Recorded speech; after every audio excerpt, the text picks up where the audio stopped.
오직 주님만을 바라보며 나아갑니다. 할렐루야.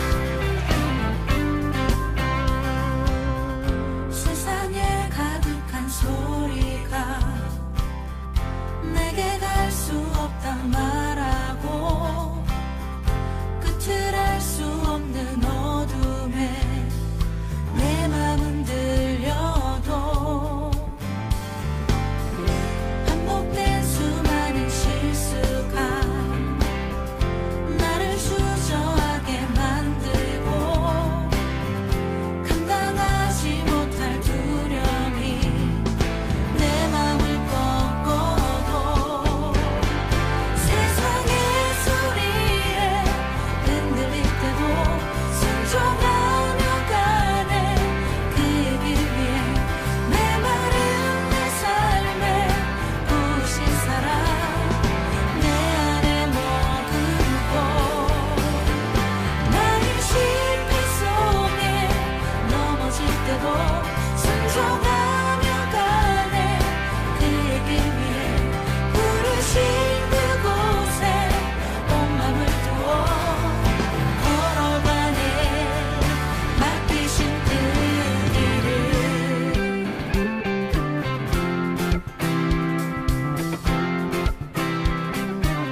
세상에 가득한 소리가 세상에 가득한 소리가 내게 갈 수 없다 말하고 끝을 알 수 없는 어둠에 내 맘은 들려도 반복된 수많은 실수가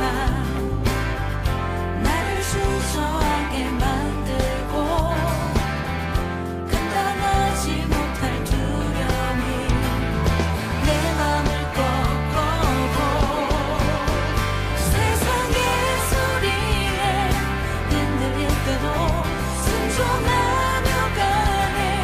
그의 길 위에 메마른 내 삶에 부으신 사랑 내 안에 머금고 나의 실패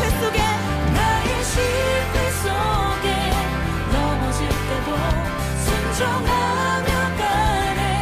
그의 길 위에 부르신 그곳에 온 맘을 두어 걸어가네. 맡기신 그 길을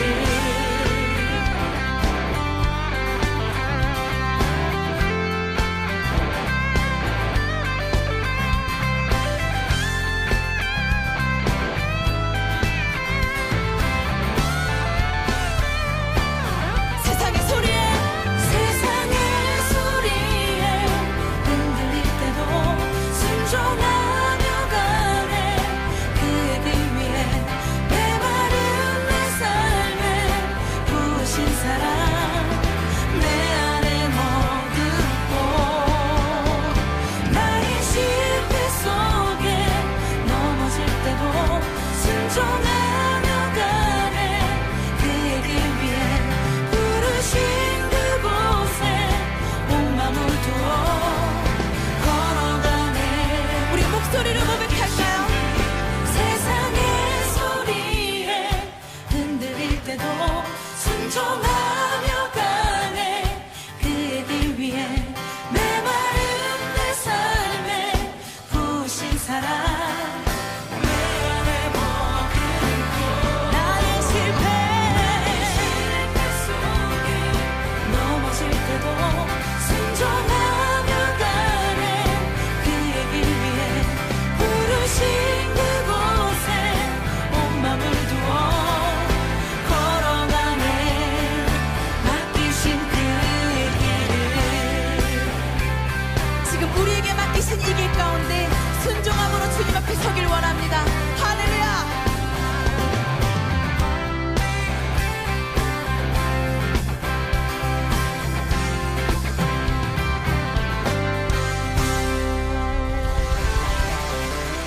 우리를 주의 나라 거룩한 백성으로 인도하시는 주님 찬양합니다.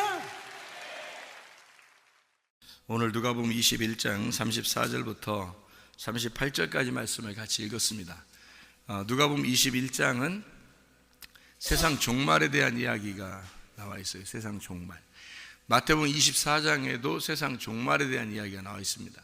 이것을 우리가 세상 종말이라고 이렇게 보게 되니까, 세상 종말은 이제 밖에서 일어나는 어떤 세상에 이제 종말이 일어나는 걸 얘기하면, 그러면은 글쎄 이제 뭐 어느 지역에는 이런 일들이 벌어지고 저런 지역에는 저런 일들이 벌어지고, 또 우리한테는 뭐 안 일어나는 일들도 있어요. 다른 데는 비가 많이 내려도 여긴 비가 별로 안 내릴 수가 있고, 또 다른 데는 지진이 일어나도 여기는 별로 지진이 안 일어날 수도 있고, 그러면은 어느 지역에는 그런 일이 벌어지는데 이쪽 지역에는 그런 일이 안 벌어질 수 있단 말이에요.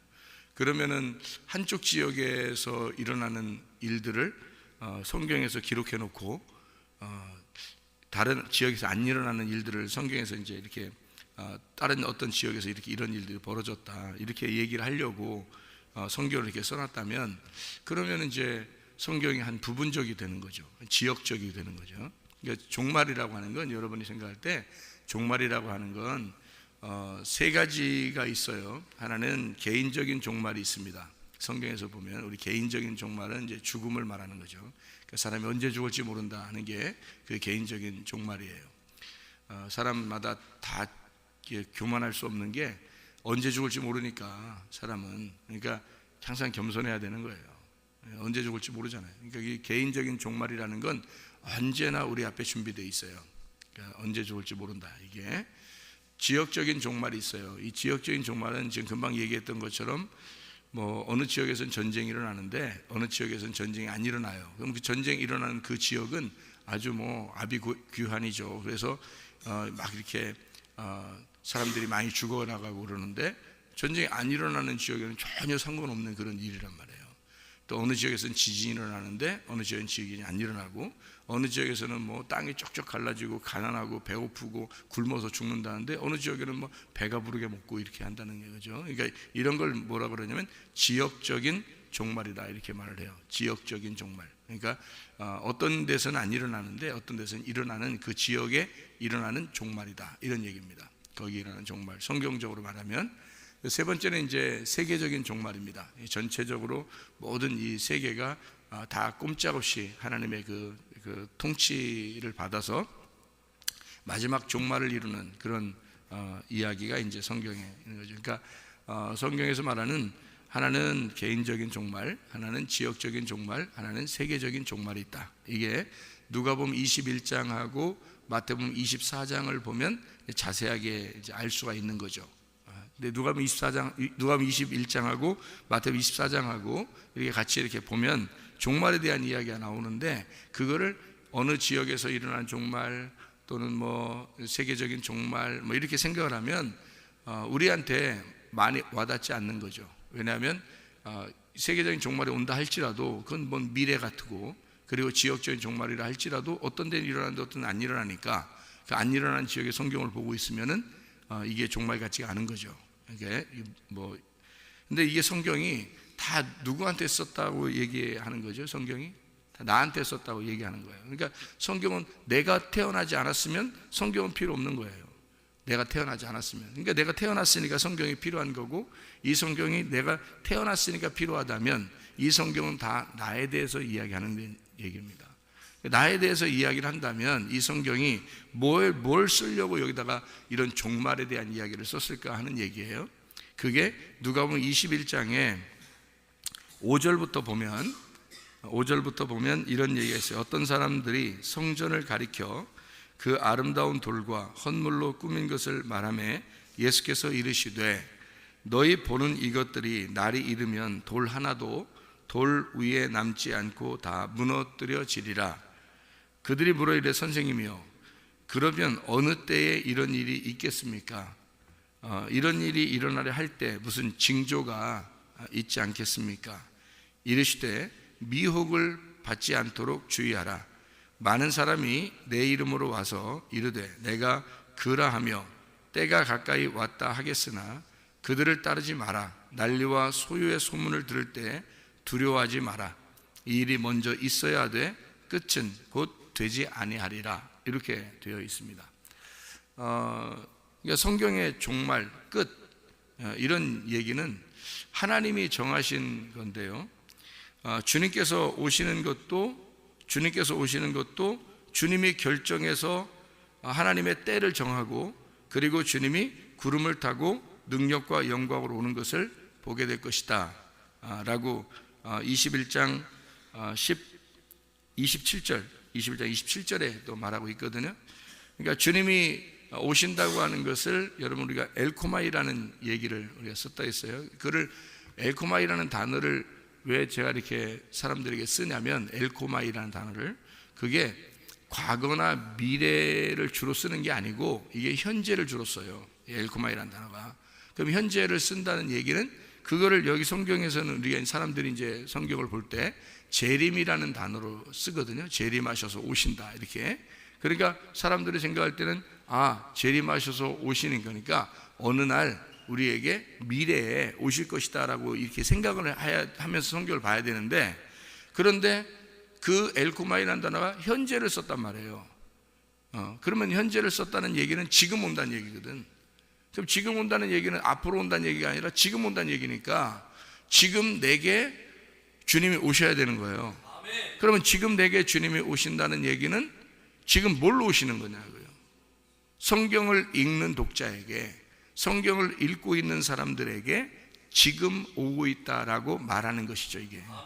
그러니까 엘코마이라고 하는 그 주님이 오신다는 것은 먼 미래를 얘기하는 게 아니고 이미 왔다 옛날에 그런 얘기가 아니라 지금 온다는 말로 하나님 말씀이 지금 전달될 때 네 안에 지금 오신다 이렇게 말하는 것이 되어야 재림이 된단 말이에요. 그러니까 주님의 재림은 누구를 위해서 오는 거예요? 나를 위해서 오는 거죠, 물론. 그러니까 이제 재림은 누구를 위해서 온다 그러면 재림이라는 게 왜 재림이라 그래요? 다시 오니까 재림이라 그러는 거예요. 그러면 다시 오는 거는 뭐 때문에 오는 거예요? 다시 온다는 말은 재림이니까 이런 얘기 들어봤죠? 초림 들어봤죠? 초림. 그러면 그래 초림이니까 재림인 거예요. 재림 그러면 다시 온다는 얘기인데, 다시 온다는 얘기를 한다면 그 다시 온다는 얘기는 처음에 초림 한번 왔다는 얘기거든요. 왔었다는 얘기예요. 그래서 재림이라는 단어를 쓰는 거죠. 그죠? 다시 온다. 그러면 보세요. 재림은 왜 오는 거예요?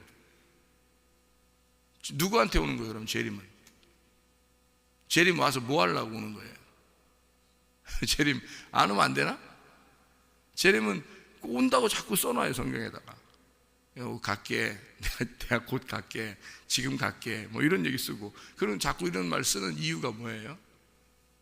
왜 오려고, 누구한테 오려고 하는 거예요? 누구한테? 와가지고 막 후드로 패버리려고 막 와서 그냥 다 심판해버리고 그냥 다 후드로 패버리고 그냥 그러려고? 화풀이나 한번 해보자. 그러려고 오는 거예요? 재림이라는 게? 재림은 심판의 날이라고 그렇게 오는 거예요. 근데요, 여러분, 성경에서 여호와의 크고 두려운 날이라는 얘기가 많죠. 구약성경 선지서에 여호와의 크고 두려운 날이 임하면 그 강에 외치는 자의 소리, 엘리야와 같은 그 침례 요한이 나타날 것이다. 말라기에서도 이야기하잖아요. 그 말라기 한번 봐봐요. 말라기 4장 한번 봐봐요. 말라기 4장이 신약성경 바로 전인데 뭐라고 되어 있냐면 이렇게 되어 있습니다. 말라기 4장 5절 6절을 보면, 보라 여호와의 크고 두려운 날이 이르기 전에, 그 여호와의 크고 두려운 날이 이르기 전에 누가 온다는 거예요? 선지자 엘리야를 너희에게 보낸다 그랬거든요. 그 선지자 엘리야를 보내는 게 누구를 얘기한다고요? 침례 요한을 보낸다는 얘기거든요. 그럼 침례 요한 보내면 그 다음에 누가 와요? 침례 요한 다음에 누가 와요? 예수님. 그러면 그 여호와의 크고 두려운 날이 이르기 전에 침례 요한을 보내니까 여호와의 크고 두려운 날은 침례 요한 다음이 일어나는 거죠, 그죠? 침례 요한 다음에. 그러니까 침례 요한이 먼저 오고 여호와의 크고 두려운 날이, 그러니까 여호와의 크고 두려운 날이 온다는 거죠. 침례 요한 오고 난 다음에 여호와의 크고 두려운 날이 온다는 거예요. 그러면 여호와의 크고 두려운 날은 어떤 날이에요? 누가 오는 날이에요?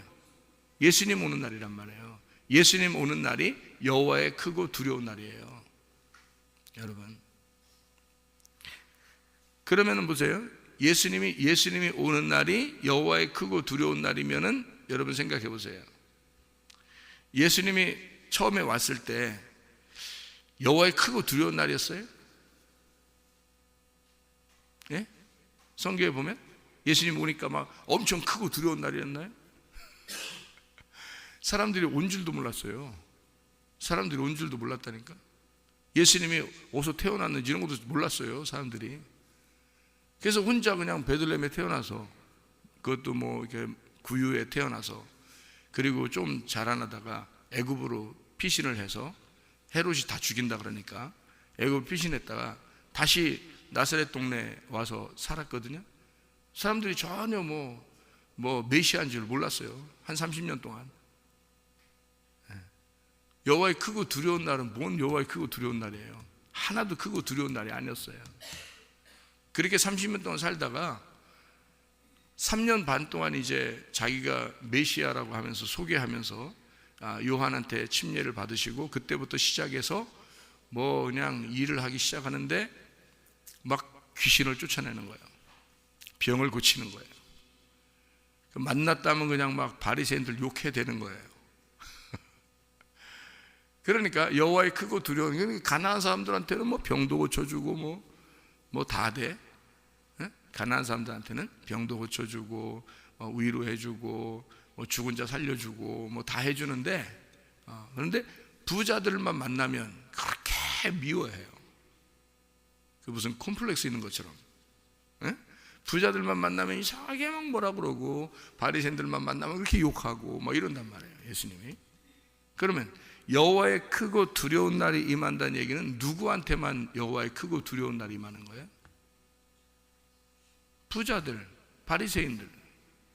다른 사람들한테는 크고 두려운 날이 아니라 오히려 인자하신 예수님이죠.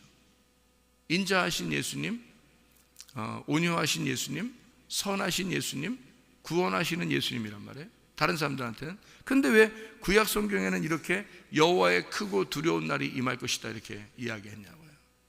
얘기해요. 그 전에 침례 요한이 오게 될 것이다 이런 얘기고요. 그리고서 여호와의 크고 두려운 날이 임한다. 침례 요한이 오면 그때서 여호와의 크고 두려운 날이 임한다 라고 이야기했어요.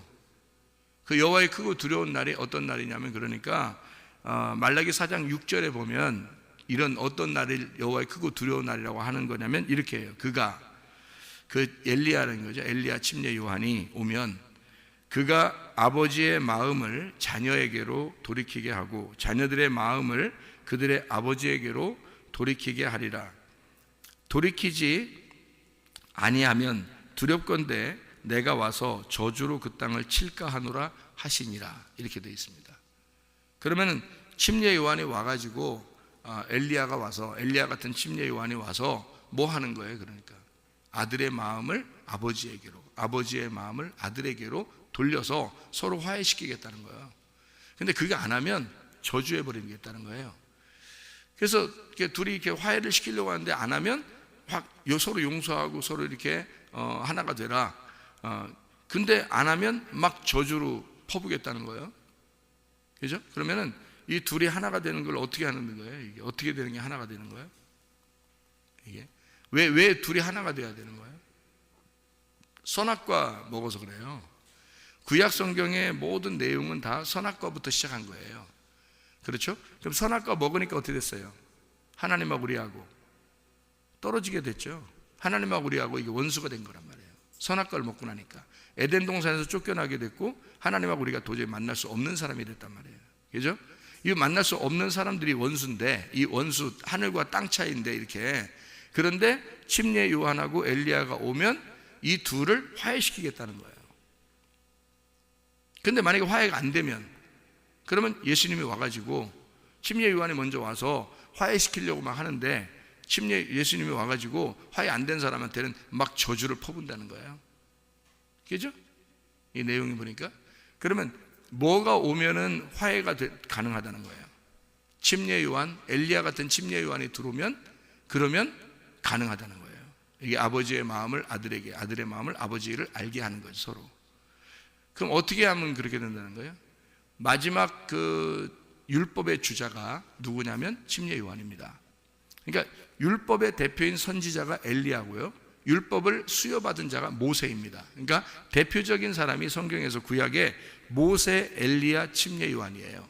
이 대표적인 사람, 율법에 대한 대표적인 사람이 세 사람이에요. 누구냐면 모세, 그럼 수여를 받은 사람, 율법을 수여받은 사람, 이것을 활용해서 전쟁을 한 사람이 엘리야고요. 그리고 이것을 마지막 주자로 예수님에게 넘겨주는 사람이 침례 요한입니다. 그러니까 이 침례 요한은 예수님에게 안수해서 모든 이 구약에 있던 죄들을 다 예수님에게 넘겨주는 역할을 하는 거예요. 그러니까 다시 말하면 율법으로 죽을 수밖에 없는 이것을 예수님에게 넘겨줘서 죽으라고 하는, 그래서 요단강에서 침례를 주는 거죠. 그래서 거기서 침례를 주고 난 다음에 올라올 때, 침례 줄 때는 죽으러 들어가는 거고 올라올 때는 부활해서 올라오는 거니까, 올라올 때 하나님이 이제 자기 사랑하는 아들이라고 얘기해 준 거예요. 그렇게 하고서 예수님이 일을 시작한 겁니다. 그거 하고서 일을 시작했어요. 일을 시작하는 게 3년 반이에요. 그 전까지 예수님이 있는 조차도 몰랐어요. 사람들이 예수님이 누군지도 몰랐어요. 예수가 메시아인지 그것도 아무것도 몰랐어요. 30년 동안 그냥 이 땅에 사는데 사람들과 똑같이 그냥 사신 거예요. 그래서 3년 반 동안 일을 할 때 그때 이제 알았는데, 그 3년 반 동안 일할 때 보니까 꼭 부자들, 바리새인들 만나면 다 욕해대는 거예요. 저주해버리고 독사의 자식이라 하고. 그러니까 이 독사가 그 뱀의 자식이라고 하는 게 이유가 있어요. 괜히 그렇게 야 개자식아 이럴 수도 있잖아요. 야, 이 호랑이 자식아, 이 사자 자식아 이럴 수도 있잖아요. 그런데 독사의 자식아, 뱀의 자식아 이렇게 하는 거예요. 왜 그렇게 이야기하냐면 구약에 뱀에 의해서 선악과를 먹었기 때문에 그런 자식아라는 얘기예요. 예수님이 일부러 하는 얘기잖아요. 일부러. 그러니까 예수님이 그 저주를 하는 것은 뭐 때문에 떨어졌다는 걸 설명한다. 선악과 때문에 떨어졌다 너희가. 그러니 너희가 알고 있는 지식이 하나님과 멀어지게 하는 것이다. 너희들이 알고 있는 지식이, 그러니까 네가 가지고 있는 의견, 네가 가지고 있는 그 견해가 하나님과 멀어지게 하는 것이다. 그래서 예수님이 그거를 합해주러 오는 거예요. 어떤 사람에게만? 그 멀어진 것을, 하나님과의 관계가 멀어진 것을 자기 가슴이 찢어진 사람, 그들에게만 예수님이 찾아온다는 거죠. 그러니까 이 가슴이 찢어진 사람에게만 찾아오는데 누가 가슴을 찢어놔요? 엘리야, 침례 요한이 가슴을 찢어 놓는 거예요. 그러니까 모세, 엘리야, 침례 요한이 우리한테 오면은 우리 가슴을 찢어 놓는다고요. 그럼 그 찢어진 가슴에게는 예수님이 찾아오시는 거고, 안 찢어진 사람에게는 예수님이 와가지고 저주해 버리는 거예요. 가슴이 안 찢어진 사람에게는. 그러니까 침례 요한한테서 가슴이 찢어진 사람은 구원받는 거고요, 그 사람들이 안 찢어진 사람은 예수님이 와서 저주해 버리는 거고, 그게 말라기 4장의 내용입니다. 이해가 되시겠죠? 무슨 말인가? 그러면 예수님이 온다는 거는 먼저 이렇게 오셨어요. 그런 식으로 오셨어요. 예수님이 와가지고 여호와의 크고 두려운 날, 어떤 사람에게만 크고 두려운 날이었냐면 가슴이 안 찢어진 사람에게만. 근데 가슴이 찢어진 사람은 여호와의 크고 두려운 날이 아니라 구원의 날인 거예요. 예수님이 오신 게. 가슴이 찢어진 사람에게는, 이미 가슴이 찢어진 사람에게는 여호와의 크고 두려운 날이 아니라 이게 구원의 날이란 말이에요. 그래서 동시에 구원과 저주가 동시에 같이 온 거예요. 예수님이 와가지고 가슴 안 찢어진 사람한테는 저주하고, 가슴이 찢어진 사람에게는 구원을 베풀고, 그렇게 오신 거죠, 예수님이. 그러니까 침례 요한이 먼저 와서 가슴을 찢어요. 안 찢어지면 예수님이 와가지고 저주하고, 찢어지면 예수님이 와서 구원해주고, 이렇게 찢어진 사람들이 누구냐면 삭개오, 사마리아 여자, 가늠한 여자, 이런 사람들이에요. 병자들, 소경, 이런 사람들이에요. 이런 사람이 다 가슴 찢어진 사람들을 표현하기 위해서 그런 거예요, 성경에. 그 표현하기 위해서. 근데 딴 사람들은 그 가슴 찢어진 이 사람들이 원래 죄인이라고 생각했대요. 그러니까 자기들은 의인이고 부자라고 생각했고요. 근데 딴 사람들은 가난하고 거지고 죄인이고 병자들이고 이렇게 생각해요. 하나님 못 만난다고 생각한 거죠. 온전하지 못하다, 이 사람들은. 그러니까 하나님께서 직접 와가지고 그 온전하지 못한 사람들을 구원하러 온 거예요. 그러니까 환자들, 병자, 자기가 아프다고 하는 사람들에게만 의사가 온 거예요. 나머지 건강하다고 하는 사람들한테는 의사가 필요 없는 거예요. 그러니까 의사 필요 없는 사람들은 그 하나님하고 여전히 떨어져 있는 상태가 되는 거죠. 근데 자기가 찢어진 사람, 나 환자입니다, 나 병자입니다 라고 의사가 필요합니다 라고 온 사람들한테는 하나님이 와버리는, 만나버리는 거예요. 의사를 만나버리는 거죠. 근데 이 의사가 필요 없는 사람에게는 하나님하고 여전히 떨어져 있는 거예요. 그러니까 떨어져 있는 사람은 원수지, 원수잖아요. 그러니까 예수님이 그 사람들을 저주할 수밖에 없는 거예요. 왜 저주하는 거예요? 왜 저주하는 거예요? 막 뭐라고 하고, 이 뱀자식하고 막 왜 그렇게 욕하고 그래요? 왜 이렇게 그래요? 왜 그러는 거예요? 돌아오라고 그러는 거예요. 왜 너희들은 침례 요한에 의하여 찢어지지 않았느냐? 내가 와서 너를 심판할 테니까 다시 넌 내게로 돌아와라, 그 말이거든요. 아니, 하나님의 마음을 아셔야지 우리가, 그죠? 하나님이 그렇게 막 잔인하게 그 사람들 다 무너뜨리고 그냥 죽여서 지옥 보내기고 싶어가지고 이러는 거냐 이거예요. 그런 의미가 아니잖아요. 예수님은 와가지고 너희들이 왜 침례 요한한테 찢어지지 않았냐? 내가 왔으니 내가 너를 찢어 놓겠다. 그러니까 너희들한테 여호와의 크고 두려운 날인 거죠. 여호와의, 직접 여호와가 와버렸으니까. 너희들 침례 요한한테 말 안 들었으니까 여호와가 직접 와서 너희들에게 가슴을 찢어 놓을 테니까 내게로 돌아와라 이거죠. 아버지 하나님께 돌아와라. 그래서 가슴을 찢으러 온 거예요. 그러니까 그게 여호와의 크고 두려운 날이라는 거지. 예수님이 오실 때는 항상 이 두 가지가 같이 일어납니다. 두 가지가. 하나는 여호와의 크고 두려운 날이기 때문에 하나는 심판이 일어나고 하나는 구원이 일어나요. 처음에 오실 때도 그랬어요. 그러면 다시 오시는 예수님은요? 다시 오실 예수님은 왜 오시겠어요? 처음에 오실 때 그렇게 오셨다고요? 이게 예언된 말씀처럼 예수님이 오셔가지고 그렇게 하셨다고. 그러면 다시 오시는 예수님은 지금 우리에게 다시 오셔야 되잖아요. 우리에게 다시 오셔야 되는데 그 다시 오실 예수님은 어떻게 오시겠어요, 여러분? 어떻게 오시겠어요? 왜 오는 거예요, 그리고? 왜? 예수님이 다시 오신다면서요. 그러면 다시 오시면 왜 오는 거예요? 재림 그러대 사람들이. 그러면 그 재림은 왜 오시는 거예요? 예? 구원받은 사람 데리고 가려고 오는 거예요. 구원받은 사람 데리고 가려고. 그렇죠? 그걸 재림이라 그런다고. 그러면 나머지는 어떻게 되는 거예요? 구원받은 사람 데리고 가면 나머지는 어떻게 되는 거예요? 그때는 기회가 없는 거예요. 기회가 다 끝난 거예요. 기회가 사라진 거야. 다시 오실 예수님은, 그러니까 처음에 오시는 예수님은요, 처음에 와가지고 두 개의 일을 다 같이 합니다. 심판하고 구원하는데, 심판하는 목적이 있어요. 구원받으라는 겁니다. 그죠? 그리고 환자들에게 구원해주는 그런 치료자 예수님이었어요. 재림하시는 예수님은 그 치료해준 자기 백성들이 하나님 말씀으로 잘 양육받아서 있는 백성들을, 재림하신 예수님은 그들을 데리고 가는 거예요. 구원하려고 오시는 겁니다. 목적 자체가. 그러니까 이들을 구원해서 데리고 가려고 재림하시는 거거든요. 그러면요, 지금 오신다 그랬잖아요. 재림이 지금 내게 말씀하신다 그랬잖아요. 그죠? 지금 오신다. 누구에게 오시는 거예요? 구원받은 사람들에게 오는 거예요. 여러분, 재림은 구원받은 사람들에게 오는 겁니다. 여러분요. 그 말은 무슨 말이냐면요, 처음에 예수님 오실 때는 십자가 못 박혀 돌아가시러 오신 거예요. 그런데 재림은 구원받은 사람들 안에 들어오려고 오시는 거예요. 구원받은 사람들 안에. 그래서 그 구원받은 사람을 그대로 데리고 천국으로 들어가는 거예요. 그 시간이 재림이에요, 여러분에게. 그래서 현재를 쓴 거예요. 지금 너는 천국으로 들어가야 된다. 지금 너는 하늘나라를 경험하고 살아야 된다. 지금 너는 혼인잔치에 들어와야 된다. 지금 너는 천국으로 가야 된다. 요거를 말하기 위해서 재림을 현재로 쓴 겁니다. 재림을. 그게 말씀으로 들어오신다는 얘기거든요. 옛날에 처음에 오실 때는 말씀이 육신을 입고 왔어요. 그렇기 때문에 육신과 말씀을 완전히 다 갈라버리러 왔습니다. 그런데 재림하시는 그 주님은 하나님의 자기 백성들을 모아놓고 거기다가 말씀하시는 거예요. 그 안에 말씀하셔서 천국이 들어가도록, 천국을 만나도록, 천국을 살도록 하는 거예요. 그러니까 처음에 오시는 예수님은 천국이 이 땅에 만나러 오신 거죠, 그죠? 만나러 오셨어요. 그랬더니 충돌이 일어나더라. 지옥을 사는 사람들이, 땅을 사는 자들이 하늘이 내려오니까, 갑자기 하늘이 내려오니까 하늘과 땅이 팍 갈라지고 이게 충돌이 일어나더라는 거죠. 그런데 재림하시는 그 주님은 말씀이 말씀 안에서 구원받은 백성들에게 와서 충돌이 일어나는 게 아니라 그 말씀이 들어와서 천국을 살라고 오는 거예요.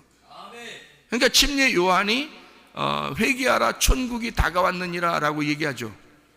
그러면 예수님은 또 뭐라 그래요? 회개하라 천국이 왔다 이런 말하죠. 똑같은 말하죠. 그럼 왜 똑같은 말인데 똑같은 말이에요? 다른 말이에요? 다른 말이에요. 처음에 침례 요한이 말했던 회개하라 천국이 왔다라는 말은 너 예수님이 오신다는 거예요. 예수님이 오신다. 그러니까 말씀이라는 천국이라는 예수님이 오시니까 너희들을 회개하라는 얘기예요. 그 오시니까. 그러면 예수님이 말하는 회개하라 천국이 왔다라는 말은 뭘까요? 그 말은 너희들 회개해라 천국을 살아야 된다는 말입니다. 너희들은 지금 천국을 살아야 된다는 말이에요. 예수님이 와가지고 예수님이 온 사람들이 천국을 안 살면 그거 잘못된 거죠. 예수님이 왔는데 천국을 못 살아. 그러면 잘못된 거잖아요. 그죠? 그래서 예수님이 왔으면 회개해야 돼. 그리고 천국을 살아야 돼. 그 말입니다. 예수님은. 그러니까 침례 요한의 회개하라 천국이 다가왔다는 말하고 예수님의 회개하라 천국이 다가왔다는 말은 조금 뉘앙스가 다른 거죠. 예수님 말할 때는 회개하라 천국이 왔으니까 천국을 누리며 살아야 된다. 너희들이 천국과 함께 살아야 된다. 그 말이에요. 그래서 예수님을 믿은 사람들이 예수님과 함께 그냥 살아가는 거예요. 이 살아가는 게 천국이라고요. 이게. 천국이라고 하는 걸 보면 여러분이 생각할 때 막 그냥 막 휘황찬란한 요것만 또 생각하는데 그런 천국일까? 천국이 뭐라고 했어요? 천국이 뭐라고 했어요? 천국이 뭐라고 했어요? 이렇게 이렇게 천국이 뭐라고요? 이게? 네, 천국이 말씀이에요. 천국이 말씀의 나라, 말씀이란 말이에요. 그럼 말씀이 뭐죠? 하나님이고 하나님이 누구죠? 예수님. 그러면 예수님, 하나님, 말씀 이게 천국이에요. 그러면 이 천국을 너희가 살아라 라는 말은 뭐겠어요? 이 말씀으로 살아라. 그러면 말씀 안에는 그냥 휘황찬란한 좋은 것만 있나요? 아니면 슬픔과 고통과 이런 것도 같이 있나요? 슬픔과 고통과 괴로움과 염려와 근심과 축복과 기쁨과 이런 행복과 이런 거 다 있죠. 다 같이 있는데 그 같이 있는데 가족이 함께 울고 가족이 함께 슬퍼하고 가족이 함께 기뻐하고 가족이 함께 행복해하고 이런 것들 있죠. 성경에 똑같은 얘기예요. 천국이라고 하는 게 이 땅에서 살고 있을 때는요 그 모든 게 같이 있는 임마누엘이란 말이에요. 하나님이 그렇게 같이 나와 함께 있는 게 천국이라고요. 그게. 근데 사람들이 천국 그러면 휘황찬란한 천국만 생각하기 때문에 어느 날 미래에 그냥 천국만 생각하고 지금은 천국이라고 생각 안 하는 거죠. 조금만 아프면, 조금만 문제 생기면, 조금만 슬픈 일만 생기면, 조금만 괴로우고 염려, 근심이 생기면 그건 다 지옥같이 생각하는 거죠. 말씀이 들어온 게 천국인데 그 말씀에는 그 안에 다 들어있는데 염려와 근심과 복과 저주와 기쁨과 행복과 이런 게 다 들어있잖아요. 말씀 안에는 다 들어있는데 그게 천국인 줄을 모르니까 순전히 좋은 것들만 천국이라고 생각하는 거잖아요. 이해가 돼요? 그러니까 그게 안 오면 지옥 같다고 생각하는 거예요. 그러면 말씀이 들어오면 천국이라는데 회개하라 천국이 왔다라고 분명히 예수님이 말씀했는데 왜 우리는 그 천국을 살지 못하느냐는 거예요. 지금 이상하잖아요. 그러니까 현재인 엘코마이 재림하신다는 그 주님은 너가 회개한 자들, 가슴이 찢어진 자들에게 예수님이 왔으니까 예수님을 지금 너희가 살아내기 위해서, 같이 살기 위해서 오시는 거를 지금 말씀이 온다, 지금 엘코마이 한다, 지금 말씀을 받아라, 지금 천국을 받아라, 지금 예수를 살아라, 지금 천국 안에서 누려라, 지금 혼인잔치를 살아라, 그 말이거든요. 지금 하나님 말씀을 먹으며 살아라, 그 말이에요. 그게 천국이라고요. 그걸 재림이라고 그렇게 말하는 겁니다. 그러려니까 먼저 뭐가 있어야 되겠어요? 예수님의 재림이 오기 전에 뭐가 있어야 되겠어요? 다 부셔져 버리는 게 와야 되는 거예요. 다 부셔져 버리는 게. 그래서 다 부셔버린다는 거예요. 이게 누가복음 21장 마태복음 24장 처음에 시작한 게 뭐예요? 성전에 돌 하나도 돌 위에 남지 않고 다 무너뜨려 버리라 그랬어요. 여러분 이스라엘 가면 성전 이 터가요, 이 둘레가 다 무너진 줄 알아요? 아니에요. 한쪽 벽이 살아 있습니다. 한쪽 벽이. 예루살렘의 그 성전터가요, 한쪽 벽이 살아 있어요. 그 로마가 이걸 무너뜨리다가 한쪽을 살려놨어요. 왜 살려놓은지 알아요? 이유가 있어요. 역사책에 나오는 그 이유가 있는데, 그 한쪽이 이렇게 벽을 이렇게 살려놨어요. 여기 성경에는 돌 하나 돌 위에 남지 않고 싹 무너뜨린다 했거든요. 그러니까 어마어마한 이 로마가요, 이걸 싹 무너뜨렸습니다.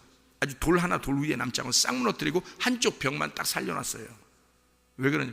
가보니까요, 이 돌 하나가 어마어마해요. 돌 하나가.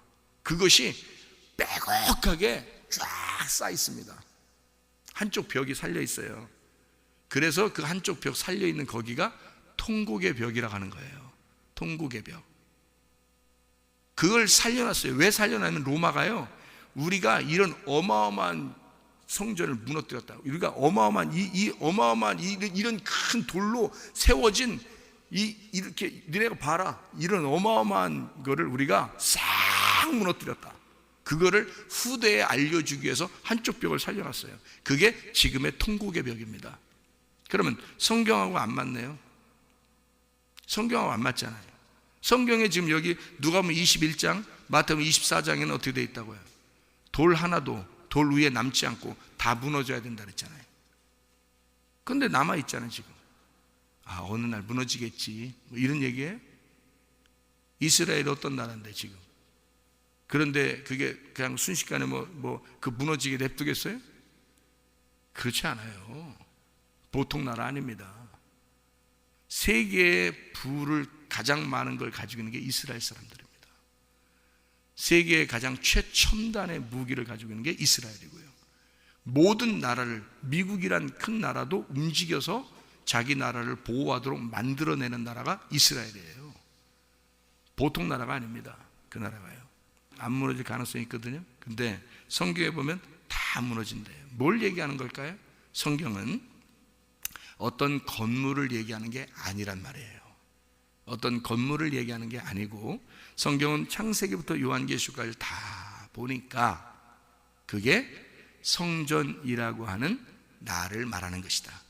성전이라고 하는 나를 말하는 것이다. 먼저는 성전이라고 하는 예수님을 말하는 것이다.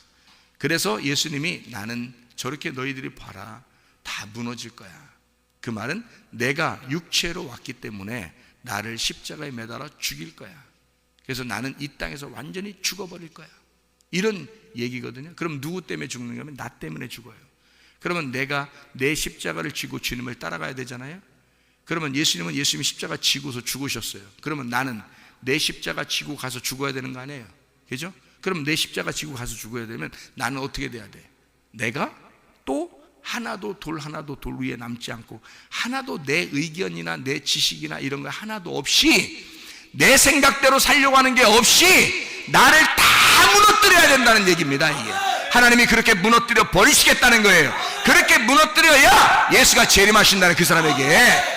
그래야 예수가 말씀으로 오신다는 얘기입니다. 내가 무너져야 그 자리에 예수가 오는 거예요. 여러분, 하나님의 말씀을 받아들이고 그 예수 안에서 혼인잔치를 누리듯이 하나님 안에서 말씀의 잔치를 누리다가 주님 만나시기를 바랍니다. 그래서 인내함으로 너희의 영혼을 얻을 것이다. 누가복음 21장 19절의 말씀입니다. 인내함으로 너희 영혼을 얻을 것이다. 인내하지 못하니까 사람이 지 마음대로, 지 생각대로 사는 거예요. 자기가 무너지지 않는 겁니다. 자기가 살면서 여전히 자기가 무너지지 않는 이유는 자기가 돌 하나도 돌 위에 하나라도 세우려고 하는 것이죠. 그 바벨탑이 성전이에요. 사람들이 바벨탑을 왜 만들었겠어요? 그게 성전이라고요. 하나님 앞에 예배 드리려고, 하나님 앞에까지 가려고 그게 바벨탑 만든 겁니다. 그게 성전이, 어마어마한 성전을 자기 안에다가 만들어내는 거예요. 사람들이 이런 성전은 무너져야 된다, 바벨탑은 무너져야 된다, 성전은 무너져야 된다, 너는 무너져야 된다, 그 말씀을 하는 거 아니겠습니까? 네가 무너져야 그 자리에 하나님의 말씀이 오는 거예요. 그게 재림하시는 겁니다. 그래서 너희는 항상 깨어있어 기도하라. 누가복음 21장 36절에 말씀하는 것입니다. 너희는 항상 깨어있어 기도하고 있어라. 너 자신으로부터 도망치고, 그리고 항상 깨어있어 네가 기도하고 있어야 된다. 이렇게 하고 있어야 주님 만난다. 술 취하지 마라. 방탕한 거다. 다른 누룩과 섞이지 마라. 다른 이상한 말씀 같은 거, 그런 거 자꾸 섞이지 마라. 순수한 하나님의 말씀만 받아라. 그 하나님의 말씀으로만 살아라. 이 진리의 말씀으로만 살아라. 주님과 함께만 동행해라. 임마누엘 되신 그 주님과 함께만 동행하고 있다가 항상 기뻐하고 항상 쉬지 말고 기도하고 범사에 감사하는 생활, 하나님의 뜻이다. 항상 깨어있어 기도하는 사람, 그렇게 살다가 주님 만나시기를 바랍니다. 기도하겠습니다.